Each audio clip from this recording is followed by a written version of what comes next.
Hi, welcome to Tamil flavours. இன்னைக்கு நம்ம நார்த்தங்காய் ஊறுகாய் செய்ய போறோம். இதான் நார்த்தங்காய். இந்த நார்த்தங்காவை ரெண்டா கட் பண்ணும்போது அதுக்குள்ள ஒரு விதை இருக்கு பாருங்க, தெரியுதா? அந்த விதையை எடுத்துடணும். எடுத்துட்டு பொடிசா நார்த்தங்காவை இத மாதிரி கட் பண்ணி வச்சுக்கணும். அதுக்கப்புறம் இப்ப நார்த்தங்காய் ஊறுகாய் செய்ய தேவையான பொருட்கள் என்னன்னு பார்க்கலாம். பொடியா நறுக்கி வச்ச சின்ன வெங்காயம், பூண்டு ஒரு 7-8 பரல், இஞ்சி பூண்டு பேஸ்ட் 1 ஸ்பூன், 50 கிராம் வெல்லம், புளி கரைசல் தேவைக்கேற்ப, தனியாத்தூள் 1 ஸ்பூன், சாம்பார் பொடி 2 ஸ்பூன், மஞ்சள் தூள் 1/4 ஸ்பூன், தேவைக்கேற்ப உப்பு. இப்போ தாளிக்கு தேவையான பொருட்களை பார்க்கலாம். நல்லெண்ணெய் எடுத்துக்கோங்க, ஒரு 3 ஸ்பூன், அப்புறம் கடுகு 1 ஸ்பூன், வெந்தயம் கொஞ்சமா, ஒரு 6 காஞ்ச மிளகாய், அப்புறம் கருவேப்பிலை. இப்போ நம்ம நார்த்தங்காய் தீயல் எப்படி செய்யறதுன்னு பார்க்கலாம். இப்போ ஸ்டவ் ஆன் பண்ணிட்டு கடாய் அடுப்புல வச்சாச்சு. கடாய் சூடாயிருச்சு. இப்போ நம்ம நல்லெண்ணெயை ஊத்த போறோம்.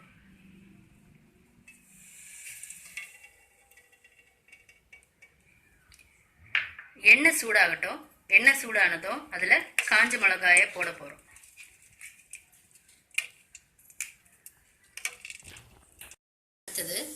கடுகு போட போறோம். கடுகு நல்லா பொரிச்சிட்டோம். ஒரு தண்ணி ஊற்றிக்கோங்க, வெடிக்கும். அப்புறம் வெந்தயம் போட்டாச்சு, கருவேப்பிலையும் போட்டாச்சு.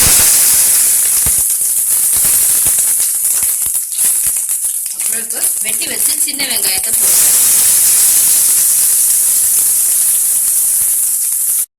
அடுத்தது பூண்டு போட போறோம். இப்போ இது எல்லாமே நல்லா பொன்னிறமா வதங்கணும்.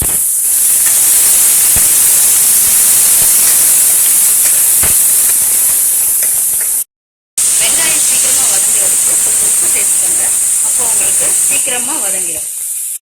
இப்போ வெங்காயம் நல்லா வதங்கியாச்சு பாருங்க. இப்போ நம்ம இஞ்சி பூண்டு பேஸ்ட் சேர்க்க போறோம். சேர்த்து இதையும் நல்லா வதக்க போறோம். பச்சை வாசனை போற வரைக்கும் நல்லா வதக்குங்க.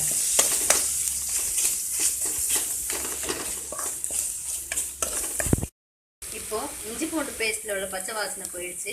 நம்ம வெட்டி வச்ச நார்த்தங்காயை இப்போ இது கூட சேர்க்க போறோம்.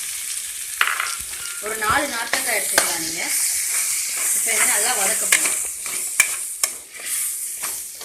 ஒரு 5 நிமிஷம் நல்லா வதக்குங்க. இப்போ நார்த்தங்காய் நல்லா எண்ணெயிலே வதக்கியாச்சு. நம்ம ஒரு 3 கப் தண்ணி எடுத்துருக்கோம். 3 கப் தண்ணியை இதுல சேர்த்து நார்த்தங்காயை நல்லா வேக வைக்க போறோம்.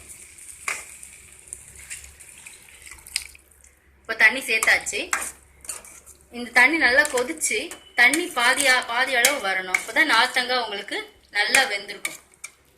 நம்ம ஊத்தின தண்ணி எல்லாமே நல்லா கொதிச்சு வத்திருச்சு. நார்த்தங்காவும் நல்லா வெந்துருச்சு. இப்போ நம்ம மசாலா ஒவ்வொன்றா சேர்க்க போறோம்.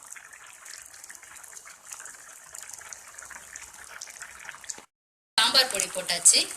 அடுத்தது மஞ்சள் தூள்,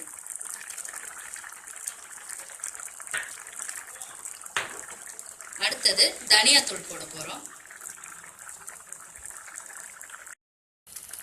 இப்போ மசாலா எல்லாம் நல்லா அதோட சேர்ந்து நல்லா கலந்து விட்டுக்கோங்க.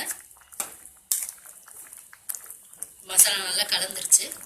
அடுத்தது நம்ம கரைச்சி வச்சிருக்க புளி கரைசலை ஊத்த போறோம். கொஞ்சம் கொஞ்சமா சேர்த்துக்கோங்க.